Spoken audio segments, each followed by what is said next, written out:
Hello and welcome to Politics Confidential. I'm Jonathan Karl, here at the museum, joined by former Senator Byron Dorgan, who I spent a lot of years covering on Capitol Hill. And now, Senator Dorgan, you're author of a new thriller, a new novel. You know, I got to say, when you were writing those bills, they didn't really read like thrillers. Yeah, but you know what people say? They say, well, okay, you were in politics, now you write fiction, same thing. Yeah. But this is a novel. And it's called Gridlock. It has nothing to do with Capitol Hill. Well, the word gridlock certainly defines Capitol Hill at the moment, Yes, but this gridlock is about the American electric power grid system. In this case, Iran and Venezuela introducing a virus into our electric grid system to try to shut down the electric power in this country, which would be a pretty significant problem, as you might imagine. And it's actually not necessarily all that far-fetched. It isn't. This is a new digital age in which the next war might not be fought with things that explode. It might be digital, it might be cyber terror, shutting down an electric grid system, shutting down a water delivery system, a transportation system. There's a lot of things going on in this book, and I don't know whether it'll ever be made into a movie. It would make a great movie, and by the way, if it ever is, I've got a part for you in the book. Okay, great. So what will I play? The bad guy? I know you won't play Decker. That's the drug-addled hacker in Amsterdam, right. But maybe you could play the county sheriff in North Dakota. How much of this is you trying to have an impact on this issue and having, fun writing a novel that you hope people will just enjoy to kind of read on the beach? Well, this is a beach read. It's entertaining. It's a novel, but it also relates to some really serious issues in our country. I mean, the likeliest attack by terrorists, a cyber terror attack in this country, is not just to steal data or to spy.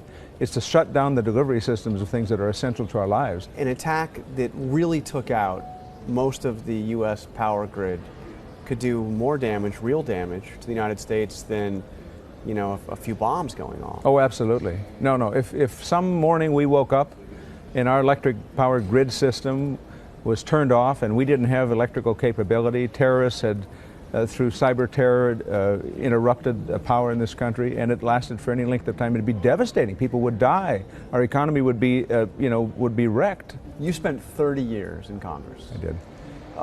You left on your own accord. Do you kind of wish you were still up there?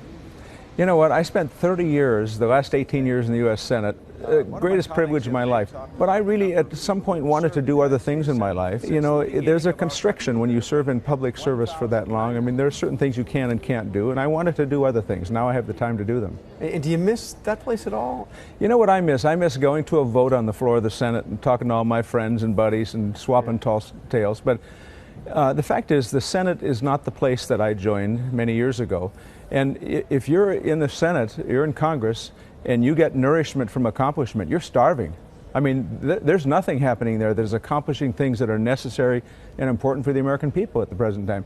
Most of the people I served with, Republicans and Democrats, skilled, creative, wonderful people, some of the nicest, best people I've ever met, and yet institutionally, they combine together to seem unable to get things done. It's unbelievable. And the country deserves more and expects more at this point. So if you were going to have a thriller to take place in the United States Senate, who would you pattern your villain after? Who would be your great villain? Oh, I'm not going to answer that. Come on, Come on. Name names. No, I can't do that. I'll put it on a slip and slip it under your door. But I wouldn't do that. I mean, look, the villains, first of all, they're all good men and women. Right. Are there a few that, I ended up liking less than others? Mm-hmm. Just a couple. Mm-hmm. Just a few. But most people are extraordinary. They don't get to the United States Senate without having some significant talent and a real passion to want to do the good things for their country. All right, well, the name of the book is Gridlock, Senator Dorgan, and it is not about Capitol Hill, but it is called Gridlock, and thank you for taking time to talk to us about it. Thanks a lot. Really appreciate it. Thanks, John. That's it for Politics Confidential. For ABC News and Yahoo News, I'm Jonathan Karl. You can follow me all week long on Twitter, @JohnKarl, or on Facebook. Thanks for watching, and we'll see you again next time.